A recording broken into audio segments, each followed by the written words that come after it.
You want to win your March Madness pool. And since you're listening to an analytics podcast, you know that predictive analytics will play a role in your ultimate victory. At the Power Rank, my college basketball team rankings have been very accurate in predicting game and tourney winners. More on that in a sec. But are you really going to use my numbers in every game? There's a very deep reason in your brain why you might not. In this episode, we'll look at the brain science that might derail you from employing the optimal strategy.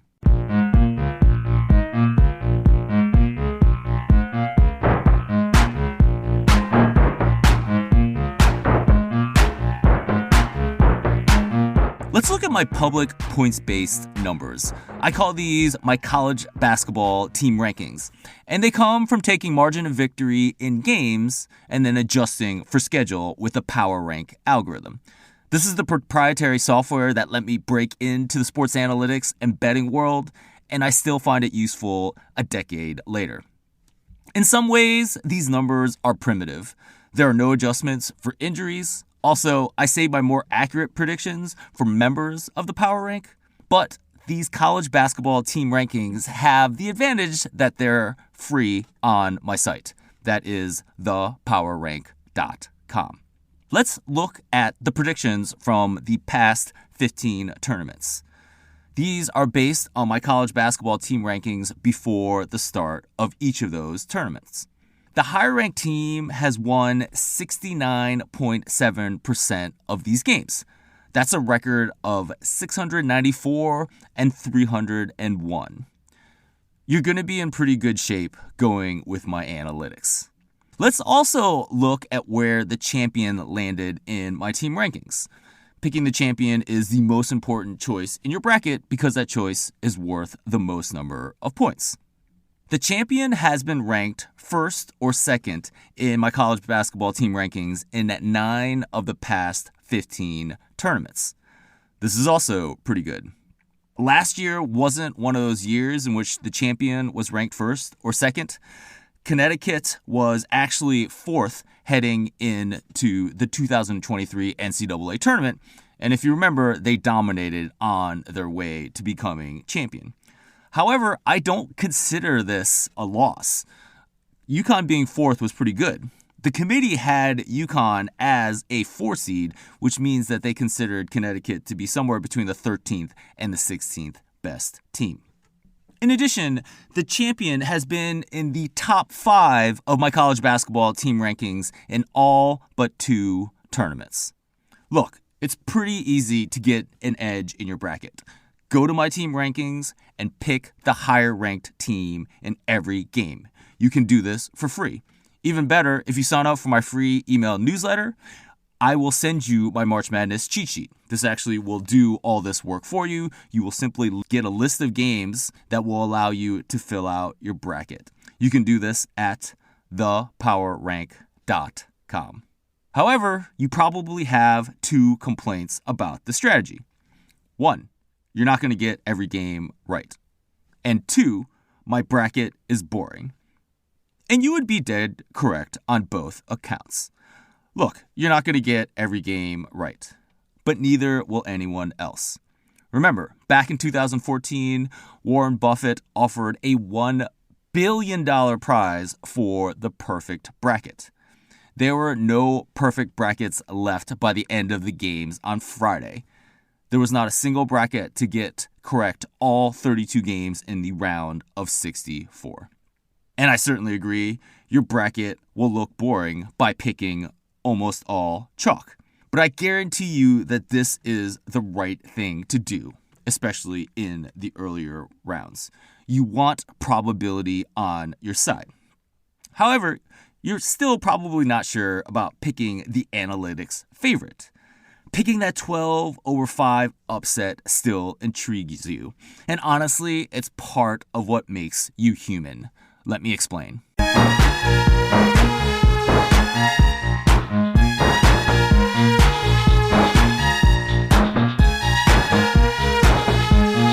In the book, The Ravenous Brain, Daniel Bohr talks about the human ability to find patterns.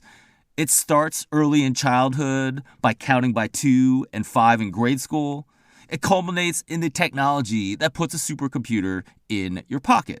Humans have a remarkable ability to find patterns, even though we can only hold 4 items in our working memory, the same number as a monkey. We see patterns, and this leads to math and technology. However, seeing patterns gets us in big trouble in sports.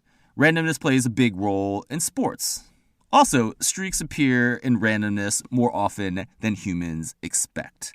This leads to a terrible 2-step sequence. 1. Our brains see patterns in these streaks. 2. Our brains make up stories to explain these patterns.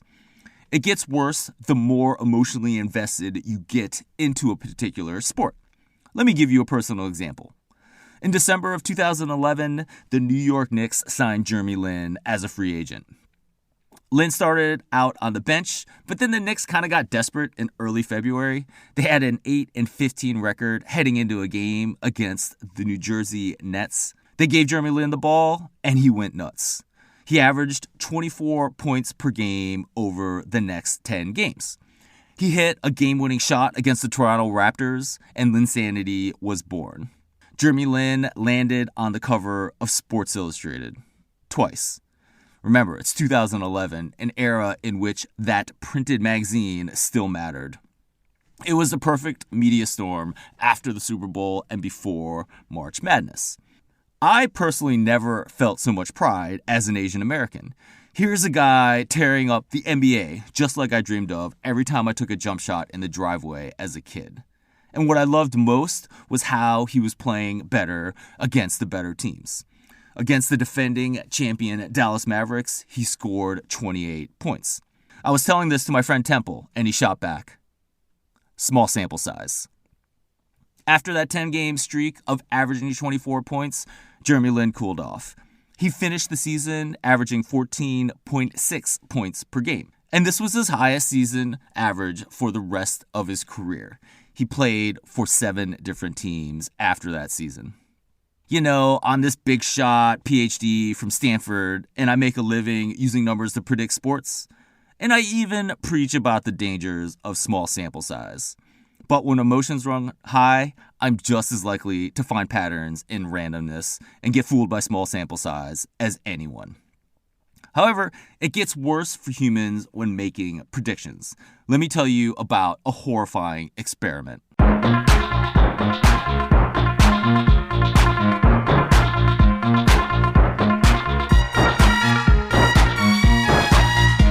In the ravenous brain, Bohr talks about a light detection experiment. The user is asked to predict whether the left or right light will flash next. The left light flashes 80% of the time at random. The optimal strategy is to pick the left light each time. You will get 80% correct. Rats figure this out. However, this is not what humans do. We want to be right all the time. We guess at the randomness, picking the left light 80% of the time at random. I used a few lines of Python code to generate one sample sequence. This is what I got. Left, left, left, left, left, left, left, left, left, left. In no way did I pick a sequence that had 10 straight left flashes. I only generated a single sequence on purpose. If you would have employed the optimal strategy, you would have been perfect in predicting this sequence.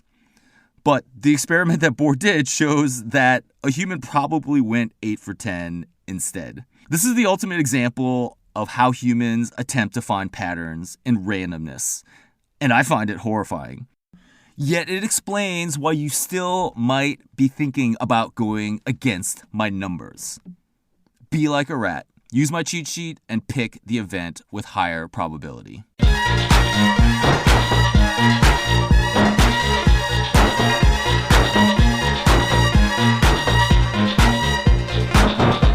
Thank you for listening to this episode of Bracket Wisdom on the Football Analytics Show. My name is Ed Fang, your host. The Power Ranks March Madness cheat sheet makes it drop dead easy for you to fill out your bracket. These predictions are based on my college basketball team rankings that have predicted the game winner in almost 70% of games the last 15 tournaments. To get this cheat sheet, sign up for my free sports betting email newsletter at thepowerrank.com. That is my site for better March Madness predictions through analytics. Once again, that's thepowerrank.com. Members of the Power Rank get access to my full bracket advice for how to win your pool. This includes my very best analytics, strategy, and insight into basketball. Members also get access to my best predictions for each game and college basketball player props during the tournament. To learn more, go to thepowerrank.net. This is a URL that will take you to a page on my site dedicated to becoming a new member of the Power Rank. Once again, that's thepowerrank.net.